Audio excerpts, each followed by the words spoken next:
Salam sejahtera bagi kita semua. Kebaktian minggu ini dilayani oleh Pendeta Denny Setiawan. Mari kita bersaat teduh sejenak. Mari kita bangkit berdiri. Yang Maha Kuasa Tuhan Allah berfirman dan memanggil bumi dari terbitnya matahari sampai pada terbenamnya. Dari Sion, puncak keindahan, Allah tampil bersinar.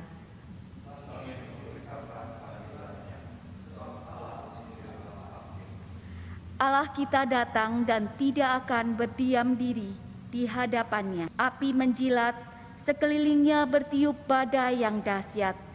Ia berseru kepada langit di atas dan kepada bumi untuk mengadili umatnya.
Kebaktian Minggu Transfigurasi ini berlangsung dengan pengakuan bahwa pertolongan kita adalah di dalam nama Tuhan yang menjadikan langit dan bumi.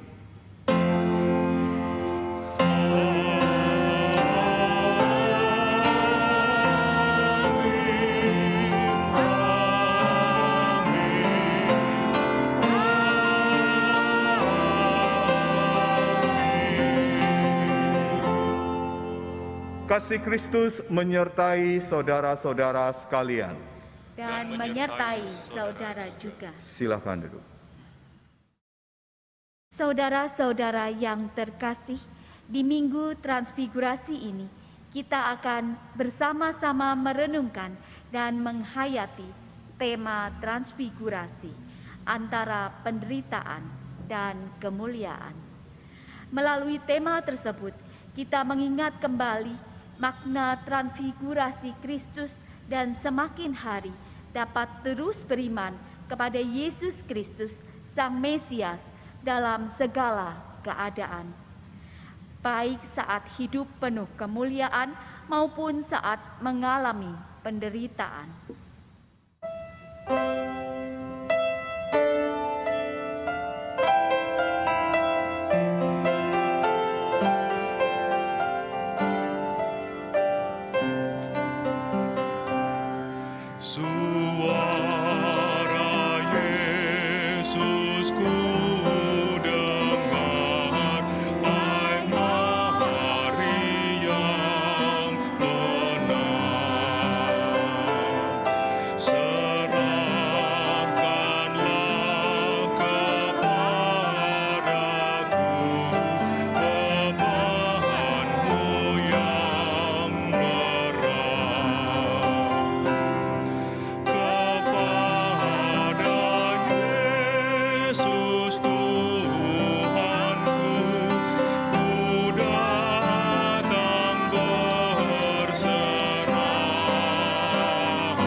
Saudara-saudara, mari kita memohon pengampunan dari Tuhan atas dosa-dosa yang telah kita lakukan.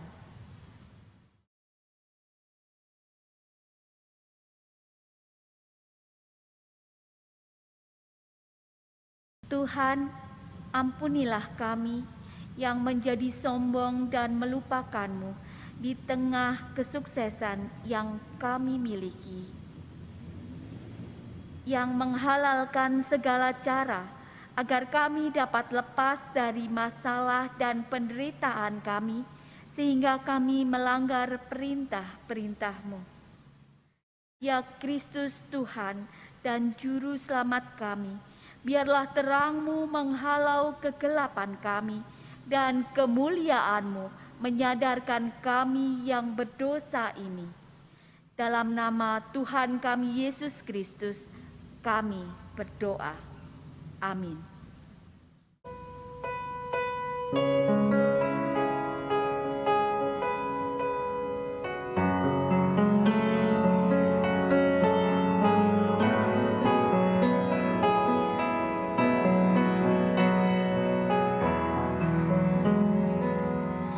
Tenang dan sabarlah, hai jiwaku, tahan derita, jangan mengeluh, serahkan sajalah pada Tuhanmu segala duka yang menimbamu. Allah setia, tak mengecewakan, yang dinaungannya ingin berteduh.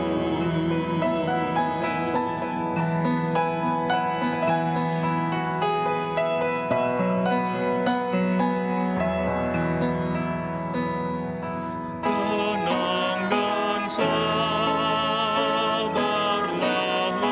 hai jiwaku, biarkan Tuhan yang memimpinmu, sebab di tangan Allah masa lampau dikendalikan masa depanmu. Gelombang dahsyat takkan menerpamu, karena di bawah kuasa Tuhanmu.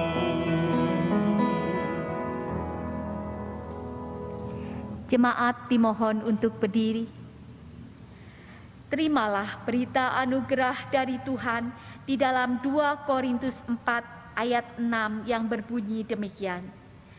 Sebab Allah yang telah berfirman, dari dalam gelap akan terbit terang, Ia juga yang membuat terangnya bercahaya di dalam hati kita, supaya kita beroleh terang dari pengetahuan tentang kemuliaan Allah yang nampak pada wajah Kristus.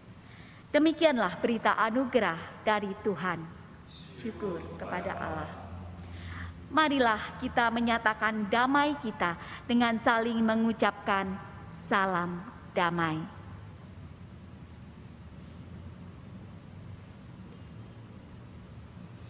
Mari dengan sukacita kita sambut anugerah yang Tuhan berikan dengan menyanyikan Di Jalanku, ku diiring. KJ 408.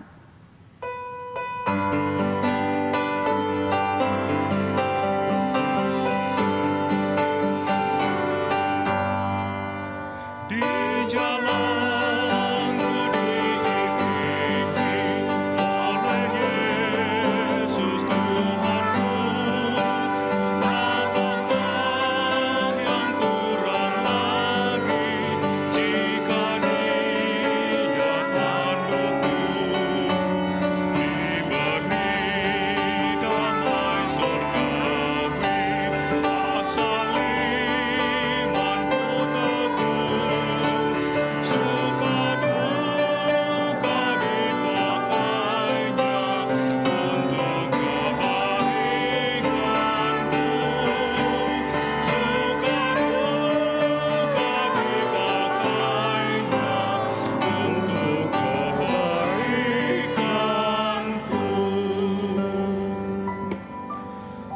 Jemaat dipersilahkan duduk. Mari kita berdoa sebelum kita mendengarkan firman Tuhan. Kita mohon pimpinan Roh Kudus. Mari kita berdoa. Bapa Surgawi, tolonglah kami. Seringkali kami tidak dapat mengerti apa yang menjadi perintah dan firman-Mu dalam kehidupan kami. Seringkali kami gagal melakukannya, dan kami sungguh memohon agar Engkau menolong kami semua, agar ketika kami boleh membaca firman-Mu, kami benar-benar dimengertikan, dimampukan juga untuk melakukannya. Sehingga firman-Mu bukan saja hanya boleh kami dengarkan, tetapi firman itu boleh berkuasa atas kami dan kami menjadi pribadi-pribadi yang paham betul apa yang menjadi kehendak-Mu di dalam kehidupan kami. Tolonglah kami sungguh lemah dan terbatas. Biarlah Roh-Mu yang kudus dan hikmat-Mu menerangi kami, menuntun langkah kami, sehingga pada akhirnya kami boleh mengerti setiap rancangan-Mu di dalam kehidupan kami. Tolonglah hamba-Mu yang penuh dengan keterbatasan ini. Biarlah Tuhan juga pakai untuk menyampaikan apa yang menjadi maksud dan kehendak-Mu di dalam kehidupan kami semua. Sehingga pada akhirnya baik kami yang menyampaikan maupun kami yang mendengarkannya, kami semua tanpa terkecuali diubahkan seturut dengan kehendak-Mu. Karena itu pada saat ini, biarlah hati kami terbuka, pikiran kami terarah kepadamu, dan bersabdalah kepada kami ya Bapa, kami siap untuk mendengar. Di dalam Kristus Yesus kami berdoa, amin. Inilah Injil Yesus Kristus menurut Markus, pasal 9 ayat 2 sampai dengan ayat 9. 6 hari kemudian Yesus membawa Petrus, Yakobus, dan Yohanes, dan bersama-sama dengan mereka ia naik ke sebuah gunung yang tinggi. Di situ mereka sendirian saja. Lalu Yesus berubah rupa di depan mata mereka dan pakaiannya sangat putih berkilat-kilat. Tidak ada seorang pun di dunia ini yang dapat mengelantang pakaian seperti itu. Maka nampaklah kepada mereka Elia bersama dengan Musa. Keduanya sedang berbicara dengan Yesus. Kata Petrus kepada Yesus, Rabi, betapa bahagianya kami berada di tempat ini. Baiklah kami dirikan 3 kemah, 1 untuk engkau, 1 untuk Musa, dan 1 untuk Elia. Ia berkata demikian sebab tidak tahu apa yang harus dikatakannya, karena mereka sangat ketakutan. Maka datanglah awan menaungi mereka, dan dari dalam awan itu terdengar suara, inilah anak yang kukasihi, dengarkanlah dia. Dan sekonyong-konyong waktu mereka memandang sekeliling mereka, mereka tidak melihat seorang pun lagi bersama mereka, kecuali Yesus seorang diri. Pada waktu mereka turun dari gunung itu, Yesus berpesan kepada mereka supaya mereka jangan menceritakan kepada seorang pun apa yang telah mereka lihat itu sebelum Anak Manusia bangkit dari antara orang mati. Demikianlah Injil Yesus Kristus. Yang berbahagia ialah mereka yang mendengarkan firman Tuhan dan yang memeliharanya. Haleluya. Haleluya, haleluya, haleluya.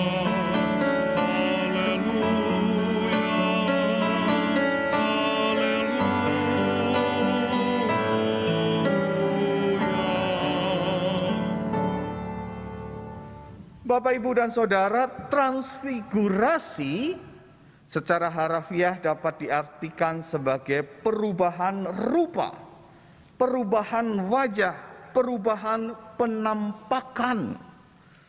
Dan di dalam bacaan kita di Minggu Transfigurasi ini, Yesus tampil sebagai yang mulia dengan cahaya keagungan Allah, dengan cahaya kemuliaan yang luar biasa, yang di dalam Injil Markus dikatakan pakaiannya sangat putih berkilat-kilat. Tidak ada seorang pun di dunia ini yang dapat mengelantang pakaian seperti itu.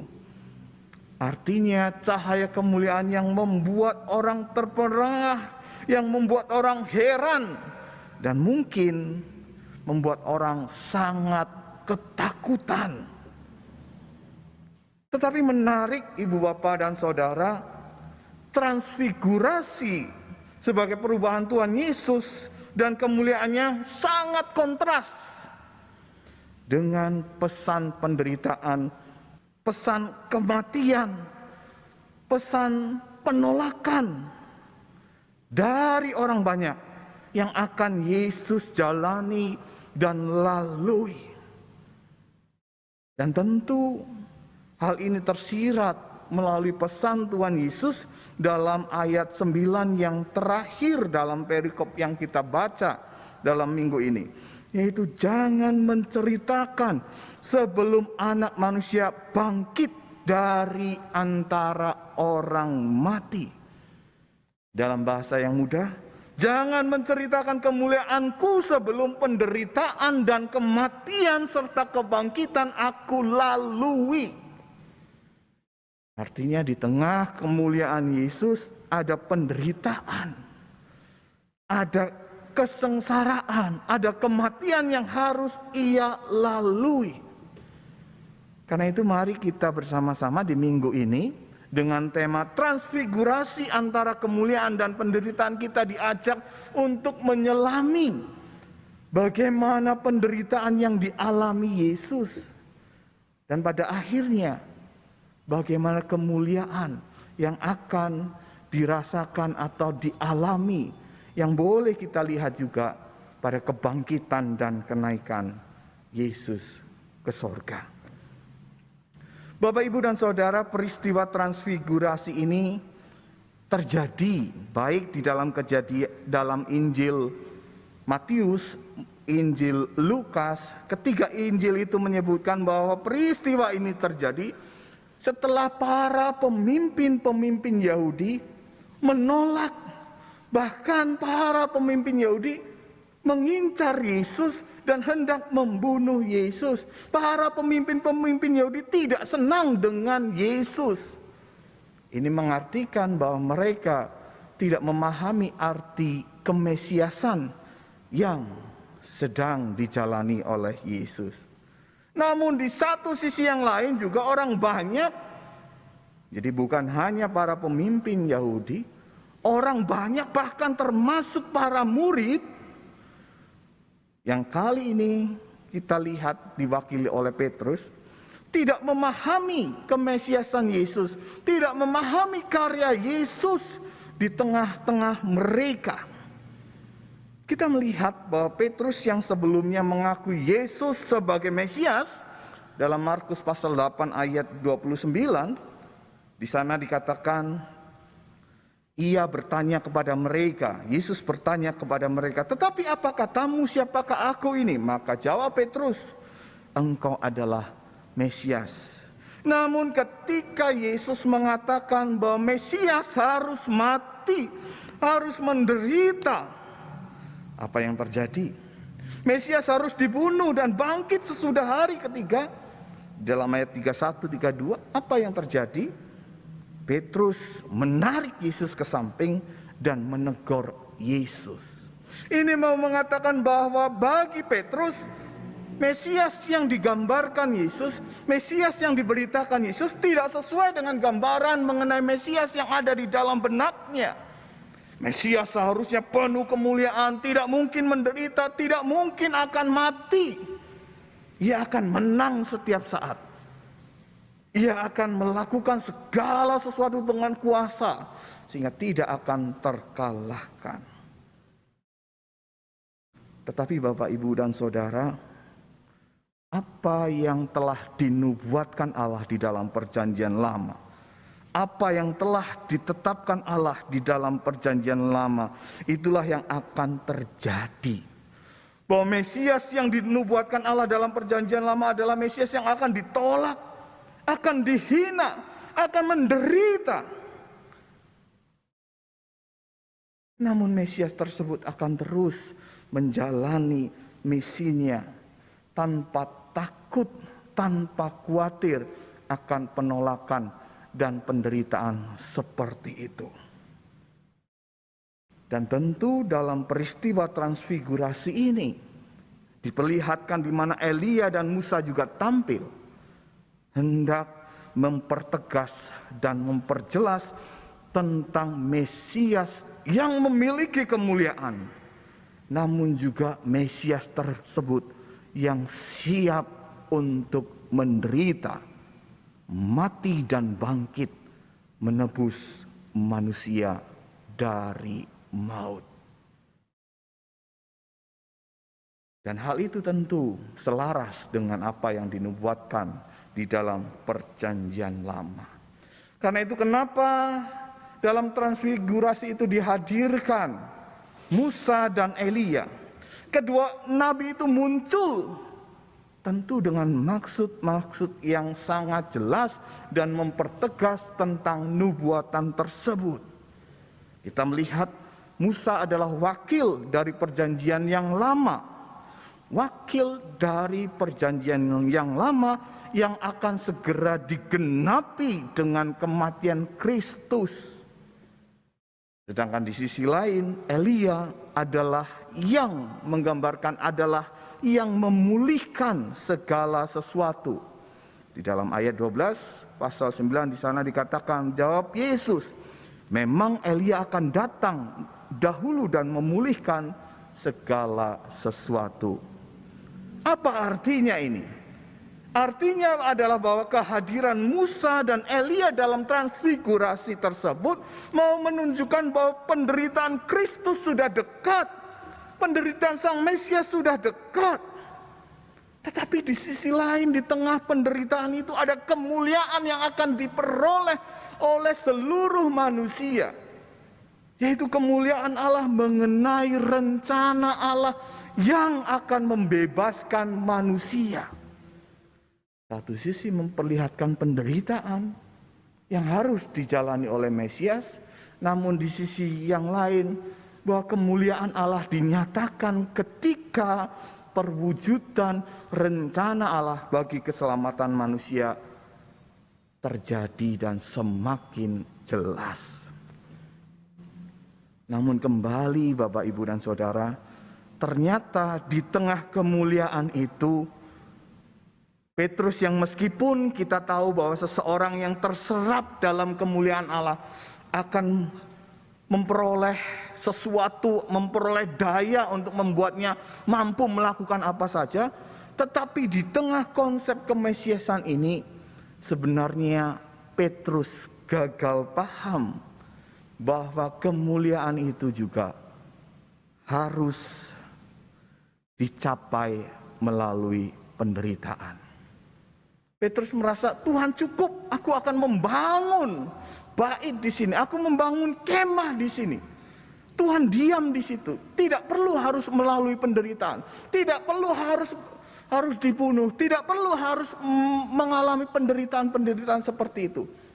Sejatinya di sisi yang lain, Petrus sedang mengungkapkan isi hatinya yang sama persis ketika ia merasakan kemuliaan Yesus, kemuliaan Allah di dalam diri Yesus, yaitu mencoba untuk mengingkari tidak, Mesias yang mulia mestinya tidak harus menderita. Namun apa yang terjadi? Di tengah situasi tersebut, di tengah ketidakpahaman dan di tengah kengeyelan Petrus, datanglah awan yang menaungi mereka sehingga dalam naungan tersebut muncullah suara yang menyatakan keanakan Yesus. Hal ini pernah kita dengar tentunya ketika pembaptisan Yesus. Di sana suara dari langit, suara dari atas memperdengarkan suaranya, "Inilah anak yang kukasihi, dengarkanlah dia." Hal ini mau mengatakan bahwa hal yang kedua di dalam peristiwa transfigurasi ini adalah memperjelas siapa Yesus, memperjelas kuasa Yesus, memperjelas otoritas Yesus.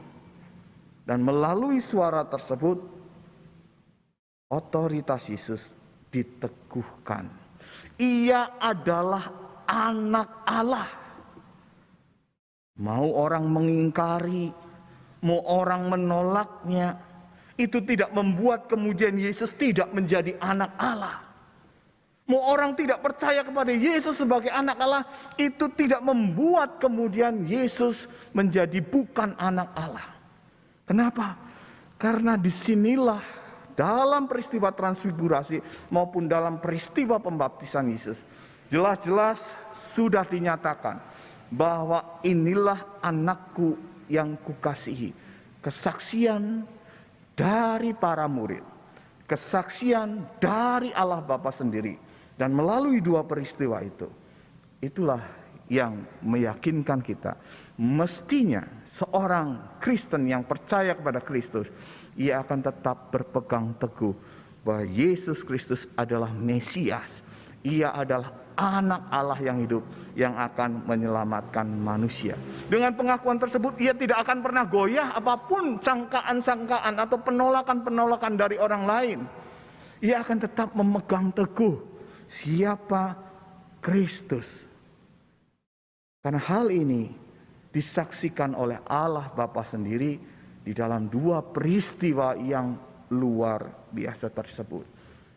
Pada bagian yang ketiga kita melihat di satu sisi Yesus memiliki otoritas sebagai anak Allah, tetapi di sisi lain ada tanggung jawab tentang ketaatan mutlak terhadap kehendak Allah Bapa.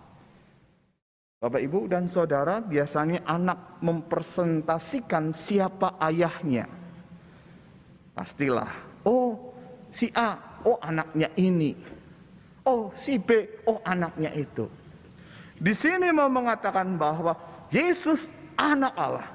Ia dengan taat kepada kehendak Allah menjadi representasi dari Allah Bapa sendiri untuk melaksanakan tugas-tugas yang diberikan oleh Allah Bapa.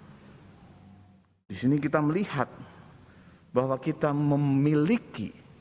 mempunyai pribadi yang layak untuk kita jadikan teladan. Bapak Ibu tidak perlu mencari keteladanan dari yang lain.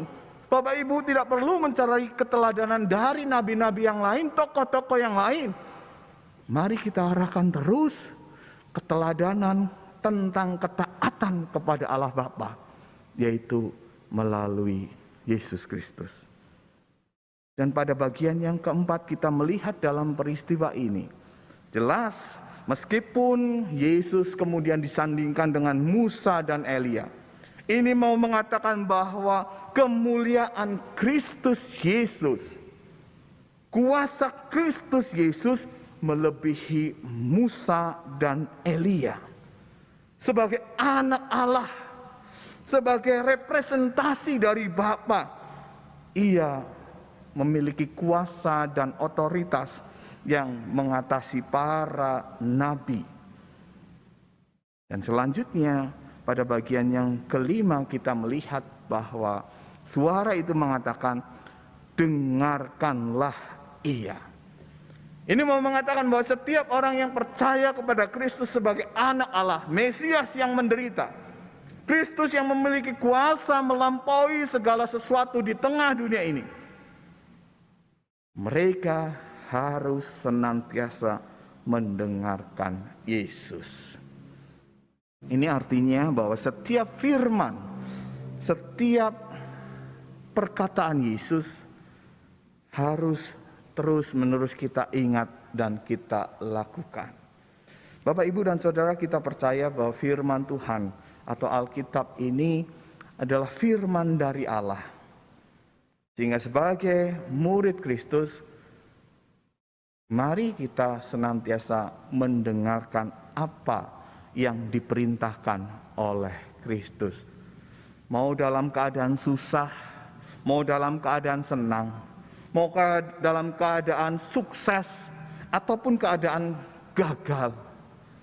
Mari sebagai murid-murid Kristus, ketika kita ingin menyelami penderitaan Kristus, ketika kita ingin melihat kemuliaan Kristus juga, mau tidak mau, suka atau tidak suka, mari dengarkanlah Ia.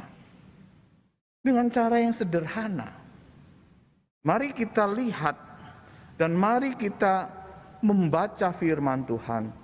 Mari kita dekat kepada Tuhan melalui persekutuan-persekutuan yang ada. Mari kita terus tingkatkan iman kita dengan bersaat teduh, dengan membaca firman. Dan mari kita juga hadir dalam persekutuan-persekutuan secara online juga, sebagai upaya kita untuk mendengar suara Tuhan. Mungkin salah satu hal yang perlu kita aplikasikan adalah bagaimana kita memperlakukan video-video tayangan ibadah yang ada selama ini bukan hanya sebagai tontonan, tetapi sebagai tuntunan. Kalau video-video ibadah kita perlakukan sebagai tontonan, maka kita memperlakukannya juga dengan seenaknya. Yang khotbah si A nggak usahlah ditonton. Yang khotbah si B nggak usahlah ditonton. Karena tontonan berarti mengikuti selera saya, mengikuti keinginan saya. Tetapi ketika video-video ibadah itu kita lihat sebagai tuntunan, maka siapapun yang memberikan persembahan pujian, siapapun yang memberitakan firman Tuhan, siapapun PNJ-nya, siapapun pemusiknya, siapapun penatuannya, ia akan memperlakukan video tersebut sebagai tuntunan. Sebab itulah bukti bahwa kita adalah anak-anak atau hamba-hamba atau murid-murid Tuhan Yesus yang mau mendengarkan suaranya. Jadi 5 hal dalam peristiwa transfigurasi ini. Yang pertama, Yesus Mesias yang mulia dari Allah yang rela menderita. Yang kedua, Yesus anak Allah yang mengemban misi Bapa. Bagaimanapun penyangkalan, pengingkaran manusia, ia tetap anak Allah. Yang ketiga, Yesus adalah teladan dalam ketaatan kepada Bapa. Yang keempat, kemuliaan dan kuasanya melebihi para nabi. Dan yang terakhir, sebagai murid Yesus, maka mari dengarkanlah Dia dalam kondisi apapun. Dan percayalah, kuasa dan kemuliaannya pasti akan membimbing, menuntun kita melewati segala persoalan dan penderitaan yang saat ini sedang kita hadapi. Dan yang terakhir, mari kita berefleksi dari puisi ini.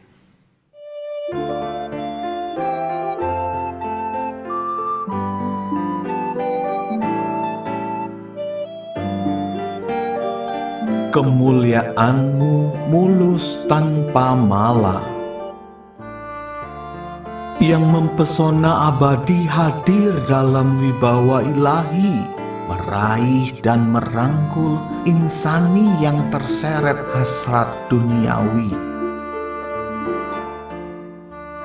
Di tengah penderitaan dan prasangka, Engkau tak letih menopang para durjana. Meski diterpa tuduhan dan malapetaka, kemuliaan-Mu mulus tanpa mala dan sempurna. Yang kudus dan mulia dari Allah, Sang Mesias yang pantang menyerah, pancaran kemuliaan kasih Bapa untuk seisi semesta yang hina dan papa. yang datang dari sekian jauh namun terasa dekat meraih, yang rela menderita sengsara namun suci dan mulia tiada tara. Bagi dunia yang aman, ia sang perusak yang mengobrak-abrikan kenyamanan. Bagi manusia yang benar, ia sang pemberontak yang menghancurkan segala kemapanan. Namun sejatinya, ia sang pencelik hati yang sedih dan batin yang terbutakan. Namun sejatinya ia sang pemilik jiwa-jiwa yang merana dan kelaparan. Bila orang sendiri sepi, akan gampang meresapi. Bila orang sendiri menghayati, akan gampang menjalani. Teladan sudah diberikan oleh ia yang tak pernah mengabaikan. Ketaatan telah ia tunjukkan, lalui jalan derita dan kesengsaraan. Akankah kita siap mengikutinya? Apakah kekhawatiran akan menguasai? Siapkanlah diri dan hati bagi kuasanya, agar ketakutan tidak lagi menghantui. Mari kita beriman kepadanya tanpa bimbang, dan dengarkanlah suaranya dengan tenang.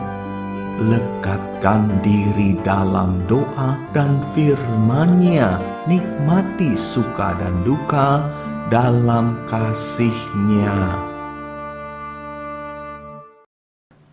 Tuhan memberkati. Amin. Saat teduh untuk kita semua.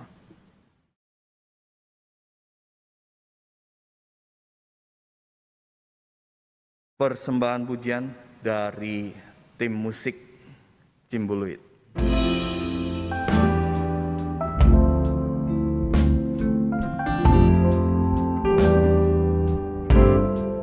Ku berbahagia,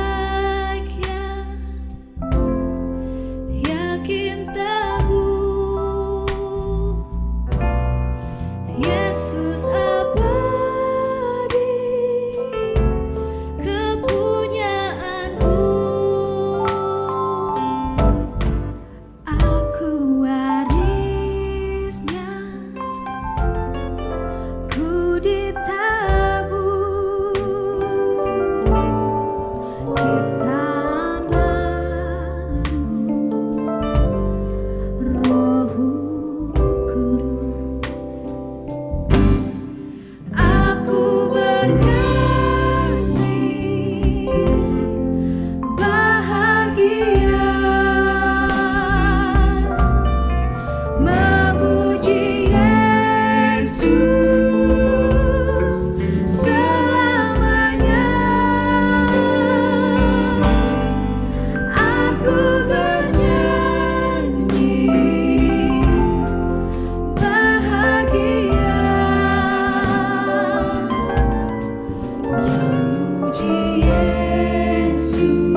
dimohon untuk berdiri. Marilah kita bersama mengucapkan pengakuan iman rasuli yang berbunyi demikian. Aku percaya kepada Allah, Bapa yang Maha Kuasa, Khalid langit dan bumi, dan kepada Yesus Kristus, anaknya yang tunggal Tuhan kita, yang dikandung daripada Roh Kudus, lahir dari anak darah Maria, yang menderita sengsara di bawah pemerintahan Pontius Pilatus, disalibkan, mati dan dikuburkan, turun ke dalam kerajaan maut. Pada hari yang ketiga, bangkit pula dari antara orang mati, naik ke surga, duduk di sebelah kanan Allah, Bapa yang Maha Kuasa, dan dari sana Ia akan datang untuk menghakimi orang yang hidup dan yang mati. Aku percaya kepada Roh Kudus, gereja yang kudus dan am, persekutuan orang kudus, pengampunan dosa, kebangkitan orang mati, dan hidup yang kekal. Amin. Jemaat dimohon untuk duduk kembali. Majelis Jemaat mengucapkan selamat ulang tahun bagi anggota jemaat dan simpatisan yang berulang tahun pada tanggal 8 sampai dengan 14 Februari. Tuhan Yesus memberkati. Mari kita naikkan doa syafaat kita berdoa. Bapa Surgawi,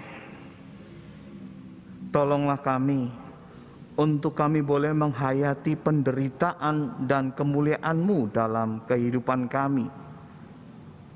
Sehingga ketika kami boleh memasuki masa Prapaskah di minggu yang akan datang, kami boleh tahap demi tahap mengikuti jalan penderitaan Kristus Yesus, Putra-Mu yang menjadi juru selamat kami. Berilah kami hati yang terang, pikiran yang senantiasa tertuju kepadamu, sehingga ketika kami melewati masalah-masalah dalam kehidupan kami tetap setia dan taat seperti Kristus yang telah teladankan kepada kami. Bapa Surgawi, tolonglah kami membutuhkan Roh-Mu yang kudus untuk memimpin dan menuntun kami. Kami saat ini berdoa untuk bangsa dan negara kami. Kiranya Tuhan pulihkanlah bangsa dan negara kami. Baik karena masalah-masalah bencana alam, baik karena wabah COVID-19, baik karena masalah-masalah perekonomian dan sebagainya. Kiranya Tuhan mampukan para pemimpin bangsa kami dan bangsa kami bersehati melalui atau keluar dari permasalahan-permasalahan tersebut. Kami juga berdoa untuk upaya vaksinasi yang dilakukan oleh pemerintah tahap demi tahap yang sudah dijalankan. Biarlah Tuhan akan menyempurnakan segala hasilnya, sehingga pada akhirnya upaya untuk memerangi COVID-19 boleh kami menangkan. Bapa Surgawi, saat ini kami juga berdoa untuk gereja-Mu dimanapun Tuhan tempatkan gereja-Mu. Berilah kemampuan, berilah kekuatan, berilah kesehatan untuk para pelayan-pelayan gereja-Mu dimanapun mereka berada, untuk boleh melakukan pelayanan secara baik, secara online, dengan tetap memperhatikan protokol-protokol kesehatan. Sehingga gereja-Mu juga menjadi saluran berkat kasih-Mu di dalam upaya memberikan contoh kepada masyarakat tentang protokol kesehatan. Kami juga berdoa khususnya untuk GKI Pastur dalam upaya pelayanan-pelayanan online-nya. Tuhan berkati, Tuhan tolong setiap kami yang terlibat. Biarlah kekuatan kesehatan, hikmat yang dari Tuhan yang menguasai kami. Berilah kami hati yang mengasihi dan hati yang senantiasa bersatu untuk memuliakan nama-Mu. Kami juga berdoa untuk saudara-saudara kami yang sedang sakit, sedang lemah, baik yang terbaring di rumah maupun di rumah sakit. Tuhan tolong mereka, pulihkan dan sembuhkanlah mereka. Kami berdoa untuk anggota keluarga yang mendampingi, Tuhan berikan kekuatan, kesehatan, agar mereka boleh melayani dengan penuh sukacita. Kami berdoa untuk saudara-saudara kami yang sedang berduka, terkhusus untuk keluarga dari almarhum Ibu Herlina Batubara, ibu dari Ibu Selasih Rahmawati Sihombing, atau mertua dari Bapak Edwin Tobing. Pemakaman yang telah selesai di Medan, Sumatera Utara, semuanya adalah berkat kasih karunia-Mu. Kami juga berdoa untuk saudara-saudara kami yang saat ini sedang kesusahan, kesulitan dalam pekerjaan mereka. Tuhan tolong berilah harapan kepada mereka. Kami juga berdoa untuk saudara-saudara kami yang bertambah usia. Biarlah dengan bertambah usia, bertambah juga berkat jasmani dan rohani, sehingga mereka pun dimampukan untuk menjadi saluran berkat kasih-Mu. Inilah kami, dan dengan segala keterbatasan kami, berkaryalah kepada setiap kami Bapa. Kami berserah hanya di dalam nama Tuhan kami, Yesus Kristus. Amin. Mari kita membawa persembahan kita kepada Tuhan dengan mengingat firman-Nya di dalam 1 Petrus 2 ayat 5. Dan biarlah kamu juga dipergunakan sebagai batu hidup untuk pembangunan suatu rumah rohani, bagi suatu imamat kudus, untuk mempersembahkan persembahan rohani yang karena Yesus Kristus berkenan kepada Allah. Seraya mempersembahkan persembahan kita melalui online, kita menyanyikan Hujan Berkat Kan Tercurah, KJ 403.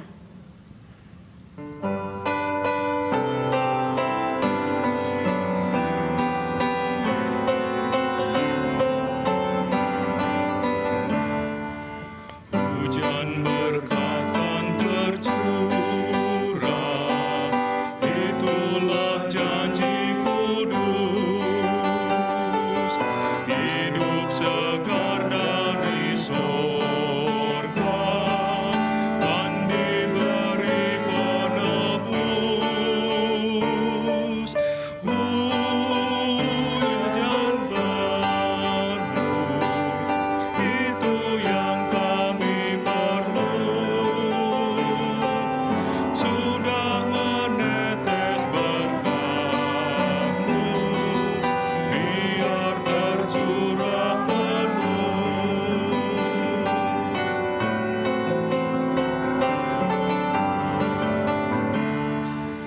Hujan berkat kan tercurah, kami menantikannya. Hati telah kami buka, Yesus Kau isi segera. Hujan berkat-Mu, itu yang kami perlu, sudah menetes berkat-Mu, biar tercurah penuh. Mari kita bangkit berdiri dan berdoa. Tuhan, inilah persembahan kami. Biarlah persembahan ini boleh dipakai untuk kemuliaan nama-Mu. Sertailah tangan-tangan yang akan mengelola persembahan kami ini ya Tuhan. Biarlah persembahan ini boleh dipakai untuk pengembangan pelayanan gereja-Mu di tempat ini. Ke dalam nama Tuhan kami Yesus Kristus, kami mau serahkan persembahan kami. Amin.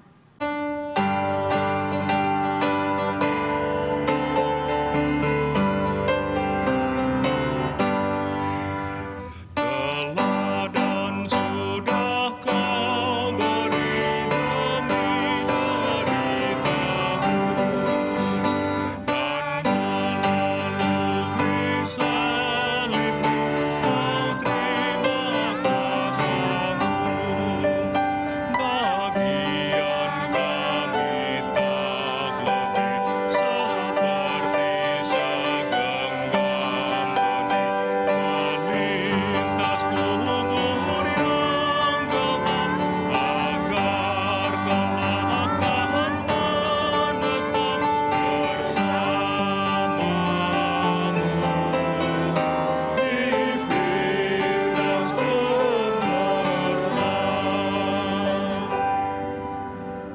Saudara-saudara, arahkanlah hatimu kepada Tuhan. Kami mengarahkan hati kami kepada Tuhan. Jadilah saksi Kristus. Syukur kepada Allah, Terpujilah Tuhan. kini dan selamanya. Dan terimalah berkat dari Tuhan. Tuhan memberkati engkau dan melindungi engkau. Tuhan menyinari engkau dengan wajah-Nya dan memberi engkau kasih karunia. Tuhan menghadapkan wajah-Nya kepadamu dan memberi engkau damai sejahtera.